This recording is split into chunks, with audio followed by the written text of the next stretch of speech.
I'm Quinma with another Plus review, this time for Conveni Dream. Now, why in the world am I doing a review for a 3DS eShop game that most would write off as shovelware?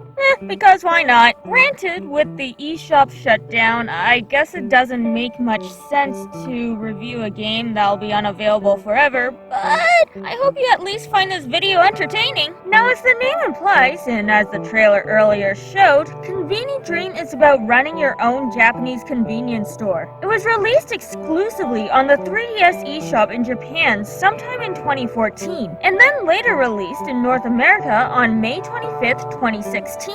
It was developed by Arc System Works, though I could not find the game on their official website. I did find a different game in the same series on their website called Gourmet Dream, but unfortunately nothing on Conveni Dream. Conveni Dream was published by Circle Entertainment, which according to the Nintendo Wiki is a company based in Hong Kong and, I quote, is a publisher most well known for its localizations of various smaller titles around the world. And as a smaller title, I am unable to find any further development history on this game. To be honest, I'm pretty impressed with myself for finding this much out. That's how little information there is regarding this title out there on the internet. Now, Conveni Dream is a life simulator game, so the story is very simple. So I don't actually see a need for any kind of spoiler tag here. The story is that you are the new manager of a small convenience store. Your supervisor, Eri, teaches you the basics of running a convenience store. She will come visit the store from time to time to check that you are running it well. Eri warns that if you run out of money, then the store will have to close down, making both you as well as all your employees unemployed. Now, your year starts April 1st and goes through to March 31st, just like a typical business year. Throughout the year, various events will occur where the store will sell campaign items and limited items only available for that week. I guess for the sake of this story section, I will list all the events that will occur. The flower viewing event, aka Hanami, Hiking Week, an entire week of school outings, Golden Week, Mother's Day, Fest Girl Idol, a female idol group is going to be performing in town sometime this week, Father's Day, Quixie Festival, which I am sure I mispronounced, and it is apparently Chinese Valentine's Day, Eel Rice Week, Fireworks Show, Summer Festival, Athletics Festival, Elder's Day, Fall Colors, Halloween, 753 Festival, aka Shichigo-san, a ballad concert has come to town, attracting more elders to the store, Male Idol Festival, this time a boy band is going to be performing in town sometime this week, Christmas, New Year's, Coming of Age Festival, beginning of Spring Fair, Valentine's Day, Hina Festival, also called Doll's Day or Girls' Day, and White Day. Unfortunately, there is no fanfare or special scene for successfully running the store for a full year. However, upon reaching level 50, and I assume also level 99, there is a fireworks celebration of what an amazing manager you are. Reaching level 50 takes almost a year to do so, so you can argue that this is also a celebration for keeping the store open for a year. Regardless, I do find it funny that you have become such an amazing manager of this random convenience store that the city has decided to throw a fireworks show just to celebrate what a great manager you are. I'm pretty sure that wouldn't happen in real life. Of course, in order to grow to level 50, you need to play the game.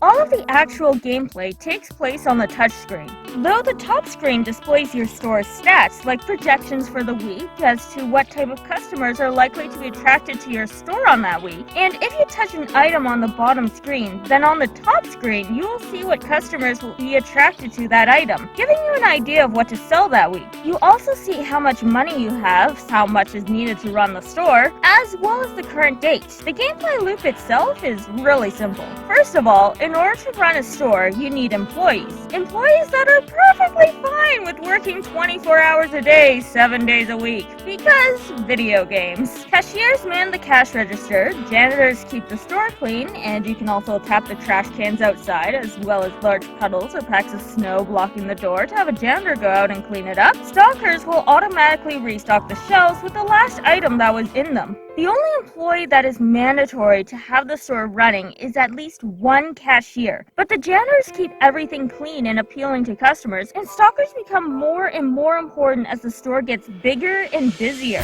Each potential employee has their own stats, and some have special abilities too. Some special abilities include attracting more of a certain customer type or selling more of a type of item. The employee stats affect how fast they move around and do their job, as well as determine how often they get burnt out and how often they will speak with customers. There are 8 different regular customer types: male children, male teens, female teens, male adults, female adults, male elders, and female elders. Most customers will buy the items in your store, either a normal amount indicated by a silver coin or a large amount indicated by a gold coin. However, there are 3 special customers that need special attention. There are complainers who will walk around the store and get angrier and angrier. By tapping on them, an employee will go and solve the complainer's problem. There are drunks who come in at night and block areas. An employee will need to talk to them in order to get them to move. However, they often just walk over to a different spot and start blocking that instead because they are drunk and not kicked out.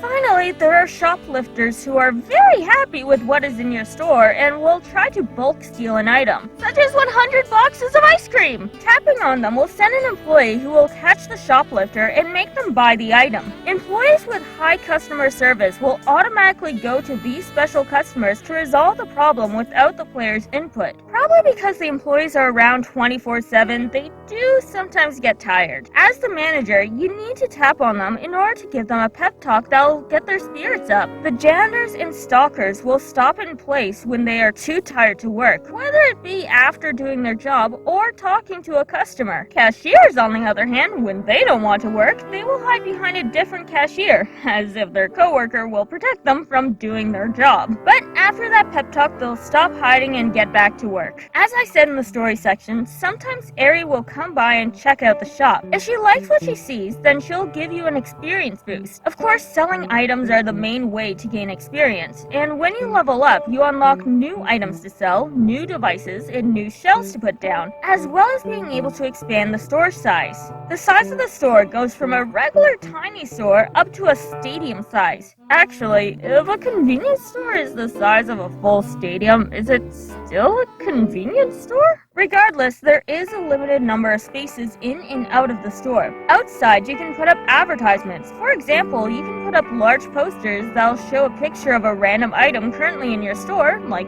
water and bread. I still can't believe that I randomly got posters advertising the most boring items in my store. Inside, you can add devices and shelves. You can't sell devices, but they add effects to your store. They can be as simple as increasing the appeal of shopping there, or increases the sales of a certain item. When I got a bigger store and didn't know what to do with the space, I just made half of the store dedicated to devices to attract more customers and sell more things. For example, I just set up an eating area with microwaves and thermoses to sell more food items that'll expire if they don't sell. The items that you place on the different shelves to sell, whether they be proper shelves, book racks, refrigerators, drink coolers, drink heaters, freezers, or steamers, can and will expire at some point. Some will expire more quickly than others, and some will sell so badly that they'll expire without selling a single unit. Food items, for example, have a much quicker expiration date than regular items like umbrellas. Additionally, there are sub-items that have quicker expiration dates than others. For example, one of the sub-items you can place in refrigerators are sandwiches, and they expire pretty quickly, especially in comparison to items like tofu noodles and milk. I found that there are some items that expire so quickly that it's not even worth putting them on sale since they expire too quickly to sell any and therefore just eats your money, such as newspapers, which expire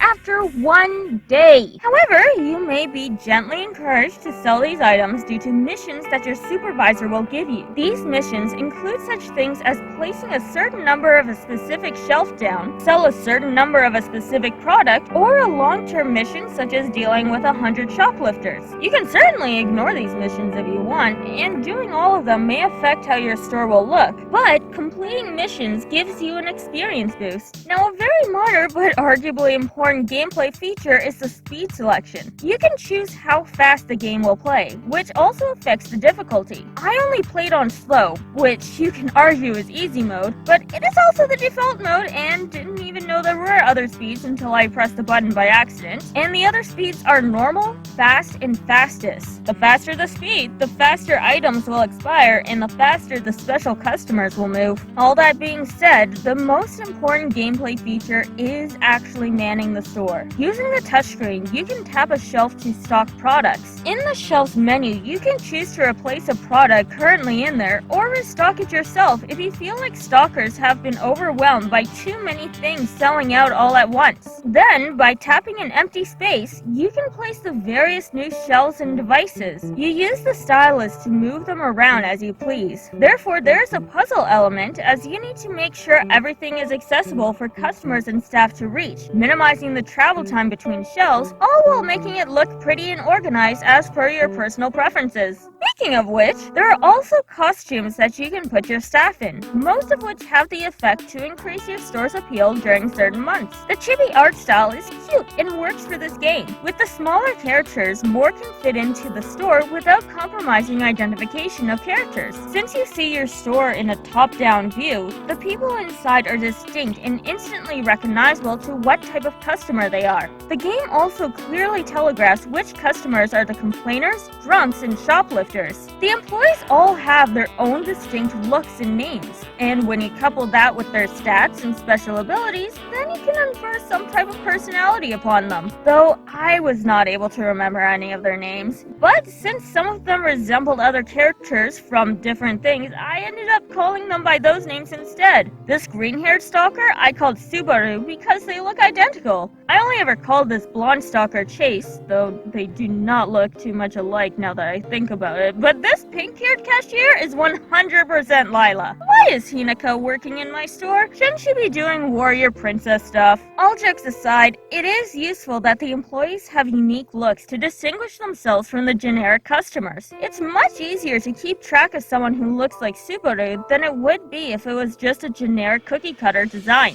While choosing an item, you are given an image of what they look like. Unfortunately, most of the time when you place it down, a generic image is used to represent the item on the shelf. But at least on the advertising posters, the item's actual appearance will be displayed. But it is nice when the item is properly displayed on the shelf rather than a generic picture of clutter. Something that is fun is that during events, the store's appearance is changed to match the theme of the event. Unfortunately, the music does not also change for the events. The sound design itself is the weakest part of this game's presentation. There are only 2 tracks in the entire game, one for when the store is running and one when Eri is explaining things to you. It would have had so much more variety if there were unique tracks for each of the 24 event weeks. But I suppose that a track with 26 unique songs may be asking too much for a game that the developers won't even display on their own website. Regardless, it would be nice if the same amount of effort for the visual presentation was also put into the auditory presentation.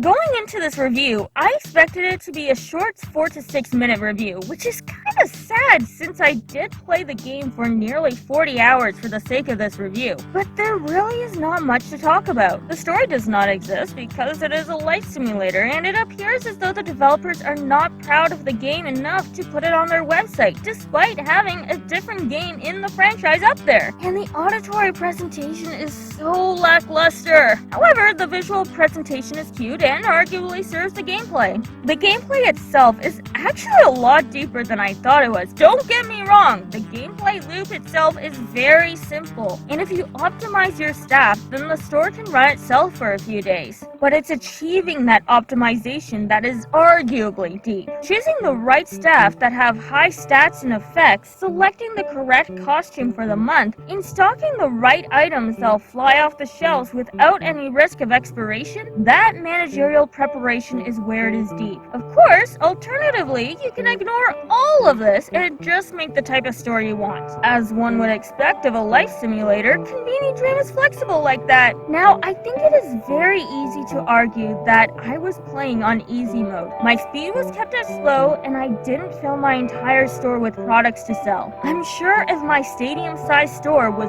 wall-to-wall with products to sell and I was playing on the fastest speed, then the game would have been 1,000 times more difficult. Honestly, I don't know how I would feel about that. The reason I liked playing it the way I did was because it became a relaxing, turn-your-brain-off type of game. When I tried it on higher speeds, sure, I was able to keep up and would probably be able to run the store when at max speed and max capacity, but it was much more stressful. Personally, when I play life simulators, I look for something more on the relaxing side, because I feel like if I wanted a fast-paced, stressful game, I would play an action game, not a life simulator. That being said, I feel like Conveni Dream is best in short bursts, such as during break hours or something. This isn't the type of game where I would turn it on, start playing, and then look up to learn it's been 4 hours when I thought it's only been a few minutes. In that sense, the enjoyability of this game is very circumstantial. Due to this, I feel like I have no choice but to give this game a mixed rating. I really want to give it a liked rating, because I did really like it. I even sometimes crave to play this game, but I think that has something to do with my recording setup, because as of right now, for recording handhelds, my setup will only allow me to record for an hour or two at a time, which will certainly be a problem in the future, but was a benefit in this specific situation. I'm worried that if I was able to play it for longer sessions, I might have gotten bored with it. Even though the gameplay was deeper than I thought, the bulk of the gameplay was simplistic. Plus, the lack of music caused me to look things up online and listen to them instead of the game. After all, while in gameplay, there will never be a new song to keep things interesting. So, what is between liked and bored? Mixed. So that is how I feel about this game. Nevertheless, I am 100% going to keep running my little stadium-sized convenience store on my own time.